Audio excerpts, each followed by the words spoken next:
നാം എപ്പോഴും ശക്തരായിരിക്കണമെന്നില്ല. ശക്തരായി അഭിനയിക്കാൻ ദൈവം നമ്മോട് ആവശ്യപ്പെടുന്നുമില്ല. പകരം നാം അവനിൽ വിശ്രമിക്കുവാനും അവൻ നമ്മെ ശക്തീകരിക്കുവാനുമായി ദൈവസന്നിധിയിലേക്ക് ചെല്ലുവാൻ ക്ഷണിക്കുകയത്രേ ചെയ്യുന്നത്. നാം ബലഹീനരാകുന്നത് കൊണ്ടത്രേ കർത്താവ് പറഞ്ഞത്, എൻ്റെ കൃപ നിനക്ക് മതി, എൻ്റെ ശക്തി ബലഹീനതയിൽ തികഞ്ഞു വരുന്നു എന്ന്. പൗലോസ് തൻ്റെ ബുദ്ധിമുട്ടുകൾ മറച്ചു വെച്ചില്ല. തനിക്കൊരു ശൂലമുണ്ടായിരുന്നുവെന്ന് തുറന്ന് സമ്മതിച്ചു. തന്നിമിത്തം ബലഹീനതയെ മറികടക്കുന്ന ദൈവിക ശക്തിയും സകലത്തിനും മതിയായ ദൈവിക കൃപയും തനിക്ക് ലഭിച്ചത്.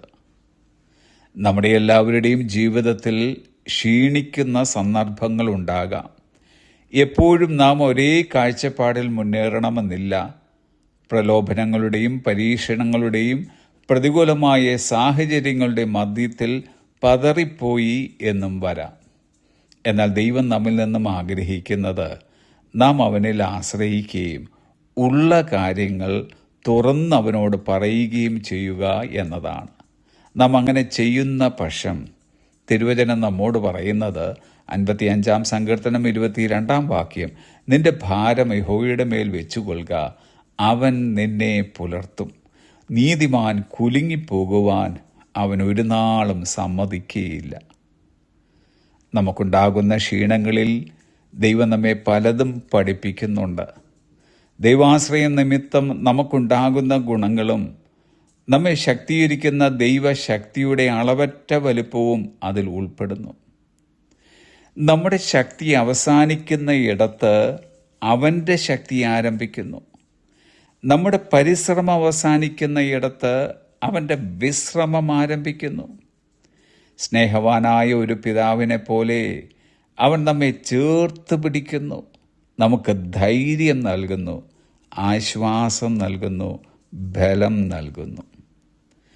ഹഡ്സൺ ടൈലർ പറഞ്ഞതത്രേ, all God's giants have been weak men who did great things for God because he had made them strong.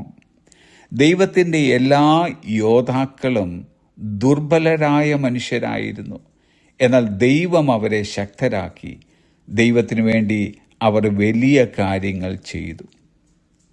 ഇന്നത്തെ നമ്മുടെ ക്ഷീണവും ബലഹീനതയും തകർച്ചയും ബുദ്ധിമുട്ടും എല്ലാറ്റിൻ്റെയും അവസാനമല്ല, പകരം പലതിൻ്റെയും തുടക്കമാണ്.